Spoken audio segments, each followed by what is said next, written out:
नमस्कार साथियों, सुजानगढ़ के पंचायत समिति का आप दृश्य देख रहे हैं, जहां पर अब से कुछ ही देर में राजस्थान सरकार के सामाजिक न्याय एवं अधिकारिता मंत्री और यहां चूरू जिला के प्रभारी मंत्री अविनाश जी गहलोत यहां पर पहुंच रहे हैं, जहां पर समस्त जिला अधिकारियों की मीटिंग लेंगे। एमपी राहुल कसवा भी यहां पर पहुंचे हुए हैं, तमाम जनप्रतिनिधि भी यहां पर पहुंचे हुए हैं। सुजानगढ़ में पिछले दिनों हुई भयंकर बारिश और अतिवृष्टि से जिस तरह का पानी भराव, जल भराव सुजानगढ़ में जगह जगह हो रखा है और आज 13 से 14 दिन हो चुके हैं, लेकिन फिर भी जल भराव की जो स्थितियां हैं वो नियंत्रण में नहीं आ पा रही है। पानी अभी भी कई इलाकों में भरा पड़ा है, लोग अभी भी परेशान हैं। उन सभी का जायज़ा वो ले रहे हैं, घूम घूम करके पानी की निकासी किस तरह से हो पा रही है, और साथ ही अधिकारियों से वो मीटिंग लेकर के दिशा निर्देश वो देने वाले हैं। सुजानगढ़ में भयंकर बारिश के बाद उपजे बाढ़ जैसे हालात और जल भराव से हो रही विकट समस्याओं और राहत कार्यों, जल निकासी की व्यवस्थाओं का जायजा लेने के लिए चूरू जिला प्रभारी मंत्री सामाजिक न्याय एवं अधिकारिता मंत्री अविनाश गहलोत सुजानगढ़ पहुंचे, जहां उन्होंने घूम घूम कर कभी ट्रैक्टर पर तो कभी पानी में पैदल चलकर जल भराव क्षेत्रों और जल निकासी के कार्यों का दौरा किया तथा प्रशासन द्वारा किए जा रहे जल निकासी कार्यों का अवलोकन किया। वो नाथो तालाब क्षेत्र, दुलिया तलाई क्षेत्र, दुलिया बास, होली धोरा, चापटिया तलाई क्षेत्र, FCI गोदाम सहित जल भराव क्षेत्रों का दौरा कर लोगों का दुख सुना। चापटिया तलाई के पास महिलाएं प्रभारी मंत्री के सामने अपना दुख बताते बताते रो पड़ी। बोली, इस बरसात और गंदे पानी के जल भराव ने हमें तबाह कर दिया। एक झोपड़ी नहीं बना सकते, बनाई गई है, दो नाला जोड़ के नगर का और दो तीन दिन मागोरस तो गेलो वो गेलो को नहीं लो पानी बांट गया करना बांट गई माना को उतार दो रमेश जी का कम को 30 लाख रुपया को उतार दिया लायक है।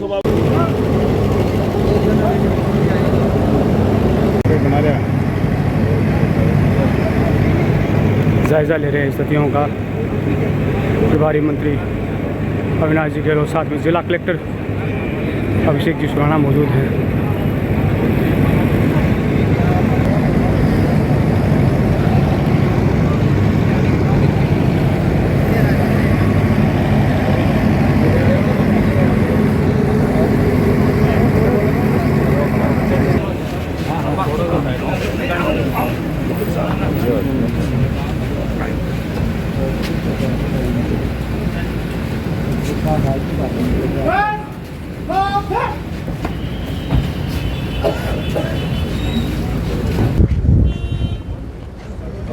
प्रभारी मंत्री अविनाश जी गहलोत पंचायत समिति पहुंच चुके हैं।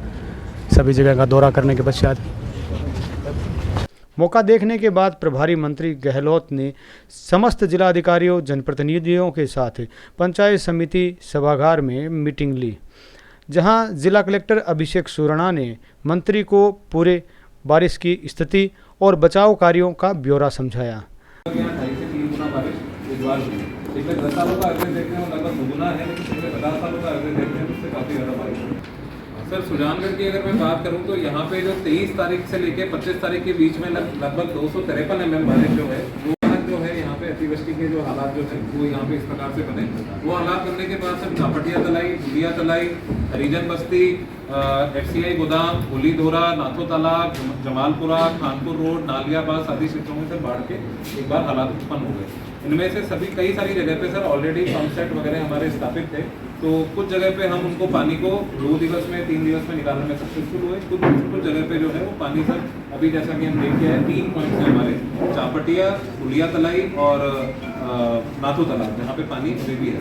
नेक्स्ट प्लीज सर, ये जो स्थायी व्यवस्था जो पंपों की यहाँ पे हो रही है, जो पंप पहले से यहाँ पे एस्टेब्लिश है सर, ये इसकी सूचना है कि जो ये सारे पॉइंट है सुजानगढ़ में जहाँ पे हमने कितने पंप और कितनी पाइपलाइन स्थायी रूप में वहाँ पे लगा रखी। जैसे अभी हम नाथो तालाब देख के आए, वहाँ पे 25 HP और 40 HP के पंप हैं, दुलिया पे 40 HP का एक पंप है और चापटिया पे 40 HP और 25 HP के पंप ड्रेनेज के लिए लगे हुए।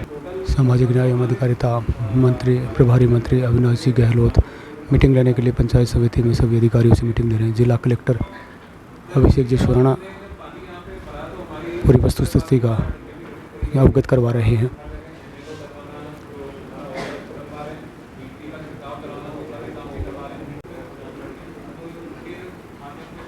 रिश्तेदारों के घर और उनके घर वहाँ पे शिफ्ट हुए हैं। फूड पैकेट का भी वितरण सर हमने किया है, तो उसको भी हम प्रयास कर रहे हैं कि अगले 2 या 3 दिनों में ठाकुर तालाब में पूरा पानी जाए। ये तो सर शॉर्ट टर्म सोल्यूशन है जो हम ताकि एक बार पानी निकल जाए, उसके बाद सर लॉन्ग टर्म सोल्यूशन भी आगे नेक्स्ट सर ये FCI गोडाउन में जो पानी गया था उसको लेकर है सर कि FCI गोडाउन जो है सर कि चापटिया तलाई के एकदम नेक्स्ट ही बना हुआ था और इसकी जो दीवार है लगभग 50 साल पहले इसकी बनी हुई थी सर। जैसे ही पानी का स्तर राइज हुआ वो दीवार जो थी वो मंत्री ने FCI गोदाम में हो रहे अनाज के खराबी की जानकारी DGM अर्जुन यादव से ली और खराब हो चुके अनाज को किसी भी सूरत में वापस किसी भी योजना के तहत खाने के काम में नहीं लिए जाने के आदेश दिए और जल निकासी और अनाज को बचाने के काम में गति लाने के निर्देश दिए।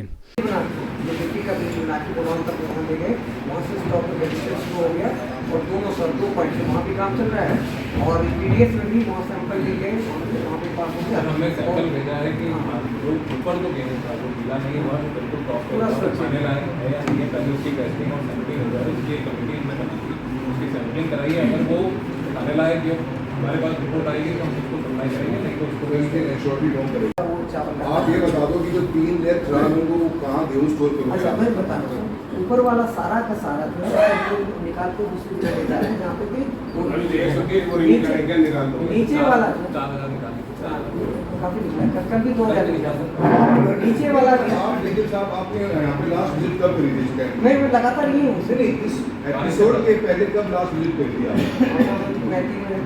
आपसे पहले किसने की लॉगबुक तो मेंटेन करते होगे, आपकी डिपार्टमेंट की को लॉगबुक तो मेंटेन करते होगे। इतने लो लाइन एरिया में बैठे हुए हो, आपके पास एक पंप नहीं था, 2 पीपी से पानी बाहर निकालना चाहते हो और अभी भी आप कह रहे हो कि हमें से पंप मंगवा रहे हो। नहीं 2 अभी चल रहा है लगातार। मैं आपको एक बात बताऊँ, इनको तो सर पहले सुनिश्चित कर लें कि जो नीचे की 3-4 लेयर हैं वो माल गवर्नमेंट सब आप सर मैं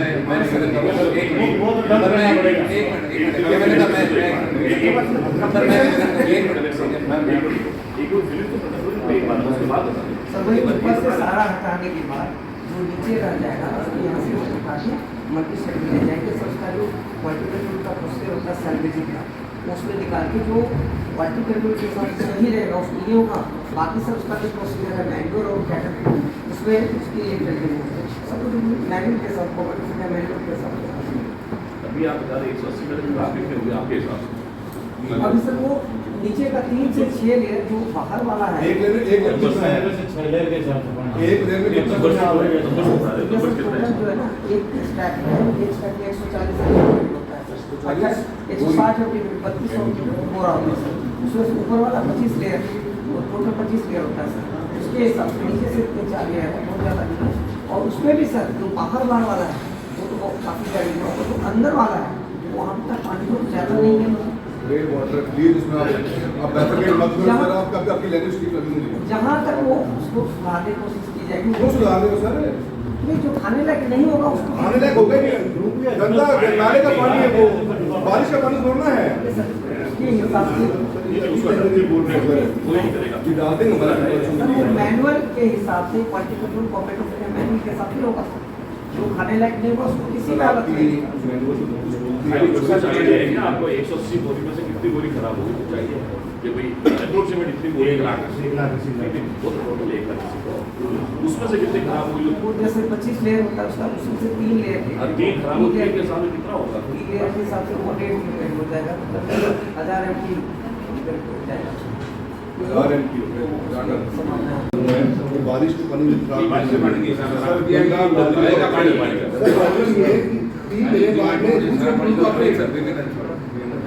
ठीक है ना, एक बिल्कुल मिला कि ये कि ये जो खराब हुआ था इसको कहीं भी नहीं लिया जाए, जो बहुत गंदे पानी का है ये ठीक भी नहीं रहता है। प्रभारी मंत्री ने कहा कि अभी हमारी प्रथम प्राथमिकता सुजानगढ़ में जल निकासी की ही रहनी चाहिए, जिसमें तेज़ी लाई जानी चाहिए और उसके साथ ही बीमारियां न फैले इसके लिए दवा छिड़काव का जल्दी से जल्दी सुनिश्चित किया जाना चाहिए और इसको लेकर उन्होंने आदेश भी दिया। और प्रभारी मंत्री ने कहा कि योजनाबद्ध तरीके से स्थायी समाधान के लिए भी कार्य करना चाहिए। इसी बीच विधायक मनोज मेघवाल ने ड्रेनेज के अटके वर्क ऑर्डर का मुद्दा भी उठाया, जिस पर मंत्री ने जल्द इस पर कार्य किए जाने का आश्वासन दिया। गया था सीवरेज का उसका तो काम शुरू हो गया। उसके साथ ही सालासर का था, सालासर का काम किया। इसका वर्क ऑर्डर उसमें थे, वानी फर्में अलग अलग है, सेम फर्म नहीं थी, तो दूसरी वाले फर्म को दे नहीं पाए। इतने में आचार संहिता लगी, उसके बाद में 2 साल से काम दोनों साथ में ही थे। सर देखो सर, ये हमारा शहर अमृत का हमने शहर है। 5 दिन पहले भी बात करी। हम सर मेरा बात करें सर, हम इसमें 125-150 करोड़ खर्च पहले कर चुके हैं सर। उसकी भी मैडम आप एक मीटिंग हमारे साथ कंबाइंड मीटिंग भी ड्रेनेज की फैसिलिटी क्यों नहीं बनी? हम 125 करोड़ पे लगा भी चुके हैं, अभी हम 25 पंप लेके बैठे हुए हैं। हमारा पानी सर निकलेगा नहीं, पीटीओ पानी कहाँ से निकालेगा सर? ड्रेनेज वाला मैं बता रहा हूं, ड्रेनेज वाला पैसा अभी रिलीज हुआ नहीं। 12 इंच की फ्यूचर में काम आ जाएगी। हम आपने भी बात कही। ड्रेनेज परमानेंट सोल्यूशन के नहीं होगा, ये टेम्पररी है, लेकिन हम ये चाहते हैं इसके बाद परमानेंट सोल्यूशन होने चाहिए। अमृत योजना के तहत हुए सीवरेज तथा अन्य कार्यों में अनियमितताओं का आरोप लगाते हुए भाजपा कार्यकर्ताओं ने घोटाले का आरोप लगाया तो एक बार की बहस का माहौल और पूरे सभागार का माहौल गर्मा गया।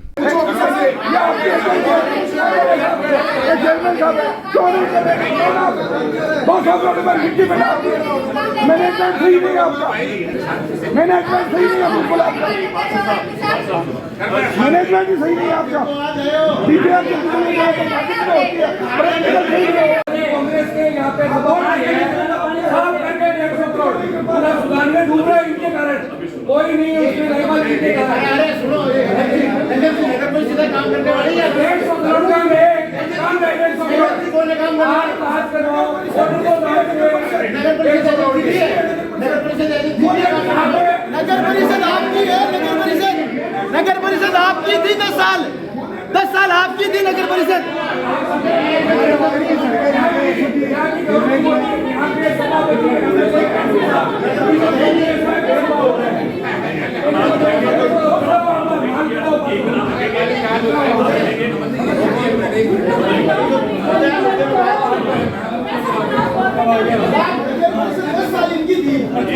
नगर परिषद कौन चलाएगा? सभापति चलाएंगे सर। इन्होंने खा गए 150 साल, 150 करोड़ खा गए ये लोग। अब ये बीजेपी में डाल रहे हैं। नगर परिषद का क्या सांसद जी बैठा मोदी साहब ये मोबाइल है, अभी है, इनको पता ही नहीं है 150 करोड़ का सर, इनको भी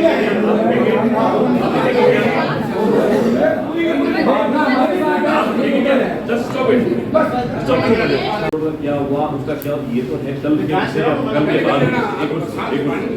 ये कल का परसों का 3 दिन बाद, 4 दिन बाद का विषय। आज हम लोग बैठे हैं इसलिए कि भाई पूरा शहर पानी में डूबा हुआ है, उसमें सब लोग मिलकर के कैसे कर सकते हैं होगा।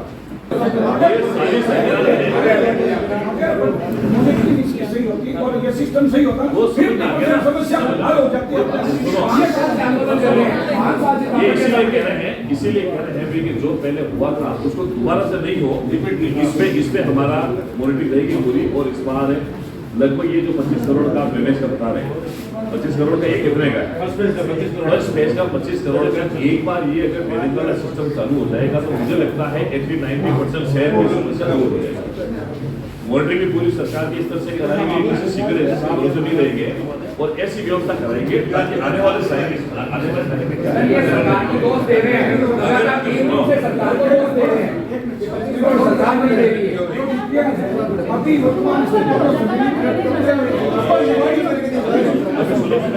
यही बात है कि इस बार हमारा फोकस है कि पहले तो शहर में से पानी को बाहर निकालो, ड्रेनेज पाउडर का जैसे भी जो है इनका छिड़काव करो ताकि लोगों को गुजर का सामना नहीं करना पड़ेगा। साथ ही प्रभारी मंत्री ने बरसात की अतिवृष्टि से हुए मकानों, दुकानों और लोगों के जान माल के नुकसान की पूरी गिरदावरी करने, सड़कों के टूटने की पूरी रिपोर्ट तैयार करने, किसानों के फसलों की हुई नुकसान की पूरी गिरदावरी करने और उचित मुआवजा दिए जाने को लेकर भी आश्वस्त किया तथा प्रभारी मंत्री ने सभी अधिकारियों से मौके स्थिति की पूरी जानकारी ली और आवश्यक दिशा निर्देश दिए। इस मौके पर सांसद राहुल कसवा, जिला कलेक्टर अभिषेक सुराणा, जिला प्रमुख वंदना आर्य, सुजानगढ़ विधायक मनोज मेघवाल, रतनगढ़ विधायक पूसाराम गोदारा, विधासर प्रधान संतोष मेघवाल, पूर्व मंत्री खेमाराम मेघवाल, एसडीएम ओम प्रकाश वर्मा, सभापति नीलोफर गौरी, नेता प्रतिपक्ष नगर परिषद जयश्री दादीज, नगर परिषद उपनेता प्रतिपक्ष रिजपाल बिजाणिया, भाजपा अध्यक्ष विनय माटोलिया, विजय चौहान, पार्षद तनसुख प्रजापत, पुरुषोत्तम शर्मा, गौरव इंदौरिया, कमल दादीच, दीनदयाल पारिक, रेमतमल पंवार, गंगाधर लाखन, नरेंद्र गुर्जर, वैद्य भंवरलाल काछवाल, इदरीश गौरी, इकबाल खान, आसिफ खान समेत अनेक भाजपा एवं कांग्रेस के कार्यकर्ता मौजूद रहे तथा समस्त जिला के अधिकारी मौजूद रहे। लोग विशेष परिस्थिति में एकत्र हुए हैं। मुझे लगता है इस परिसर में जितने भी मौजूद हैं उन सबकी सामूहिक चिंता है। सामूहिक चिंता इस बात की है कि सुजानगढ़ में जो परिस्थिति बनी अतिवृष्टि की, उस अतिवृष्टि की समस्या का समाधान कैसे निकालें, क्योंकि मुझे लगता है बहुत वर्षों बाद में, आप लोग तो यहीं से आपको पता है कितने वर्षों बाद में इतनी बरसात हुई है। 160 mm बरसात एक दिन में होना, फिर 50 mm, फिर 60 mm ऐसे करके थोड़ा सा अतिवृष्टि का प्रभाव यहाँ सुजानगढ़ में ज़्यादा है। अब हमारा सामूहिक रूप से इतना ही सोचना है कि हम जितने भी लोग हैं कि इससे बाहर कैसे निकल सकते हैं। आने वाले समय में अगर इतनी बरसात एक दिन में हो जाए तो बहुत कम समय में शहर को इस अतिवृष्टि से बाहर कैसे निकाल सकें। मुझे लगता है सबका सोचना यही होगा। अभी मैंने कलेक्टर साहब से कहा है कि संबंध में पहले तो जितने भी घरों के अंदर पानी भरा है, जिनको नुकसान हुआ है, जिनके प्रतिष्ठान बंद हैं, जिनके सामान का लॉस हुआ है, उन सबका एक बार सर्वे कराए। एक आप साथ में नगर परिषद क्षेत्र में जाना हो तो यहाँ के पार्षदों को साथ में, यहाँ के पार्षदों को साथ में लेकर आप लोग करेंगे या हमारे जनप्रतिनिधियों के साथ में लेकर करेंगे तो मुझे लगता है उसका बेस्ट अपने पास में इसका सर्वे रिपोर्ट है। क्योंकि एक भी व्यक्ति जो है इस हालात से अगर प्रभावित हुआ है तो उसको उसकी सर्वे रिपोर्ट हमारे तक आ जाए। अभी मैं गया था तो बहुत लोगों के आंखों में आंसू भी मैंने देखे हैं, जिन माताओं के, क्योंकि आज भी अपने जीवन में एक बार में एक मकान बना पाए और बड़ी मुश्किल से उसके दोबारा से मकान बना। तो मुझे लगता है इस परिस्थिति में हम सबको एक बार सामूहिक रूप से प्रयास करना होगा। केंद्र से लेकर राजस्थान सरकार से लेकर के स्थानीय स्तर तक सबका प्रयास यही है। और मुझे लगता है इसमें तो शायद ही कोई ऐसा व्यक्ति होगा जो ये नहीं चाहेगा कि इस परिस्थिति हम लोग बाहर होंगे। तो आपसे आग्रह है कि आप सब लोग अपने जो सुझाव है प्रशासन को भी दें, हमें भी दें। और अभी जो जहाँ तक हम लोग समझ पाएंगे जब तक परमानेंट ड्रेनेज का सिस्टम नहीं होगा तब तक बहुत सारी परिस्थिति आएगी। ये कोई व्यक्ति का विषय नहीं है या किसी एक मोहल्ले का नहीं है, पूरे शहर का है। तो आने वाले समय में हम लोग ये प्रयास करेंगे। अभी फिर मीटिंग लेकर उसके बाद में और मीटिंग होगी तो हम लोग देखेंगे भाई कि ये जो हमारे जनप्रतिनिधि हमारे MLAs ने, हमारे MP साहब ने जो सुझाव दिए हैं और आप लोगों ने जो बातें कही है उसका परमानेंट सोल्यूशन लोग निकालेंगे। ऐसे गोदाम के अंदर जितने भी जो बैग खत्म हुए हैं, खराब हुए हैं, क्वालिटी का विशेष रूप से ध्यान रखिए भाई वो किसी सूरत में दोबारा से बच्चों के बीच में नहीं जाए, आम जन के बीच में उसका डिस्ट्रीब्यूशन नहीं हो। उसके जितने भी लीगली आपको जो करना है वो प्रोसीजर को फॉलो करके उसको अपनाएं। ठीक, अभी हम लोगों ने जो सर्वे किया तो दुर्गंध बहुत आ रही थी, तो वहाँ छिड़काव जो है वो उसका भी है, उसके अलावा भी जैसे किसी 15 दिन पानी भरा हुआ है तो उसमें थोड़ा एक तो बिजली का छिड़काव करा, कैसे अगर आप लोग युद्ध स्तर पर कराओगे उसके बिना नहीं हो पाएगा। युद्ध स्तर पर उसको प्राथमिकता से ये छिड़काव करो एक बार। और एक सर्वे का नुकसान, सर्वे में जितना नुकसान हुआ है उसका भी सर्वे करो भी एक का वार्ड वाइज जितने पार्षद हैं उनसे भी मेरा आग्रह आप लोग भी जाए और अपने अपने वार्ड का सर्वे कराएं। और अभी तक हमने कितने लोगों को रेस्क्यू किया है, कुछ लोग तो ऐसे होंगे जो वास्तव में अपने रिलेशन वालों के वहाँ गए होंगे, रिश्तेदारों के वहाँ, लेकिन ऐसे आज भी ऐसे लोग होंगे जिनका कोई परिवार रिश्तेदार या नहीं है तो उनको हम लोग हमारे जो सेंटरों बने हुए हैं उसमें भी हम भेज सकते हैं। उनकी फूड पैकेट की क्या व्यवस्था है, समय पर उनको पानी मिल रहा है नहीं मिल रहा है, खाने का मिल रहा है नहीं मिल रहा है, ये भी एक बार वार्ड वाइज सर्वे करें भाई ऐसे कौन लोग हैं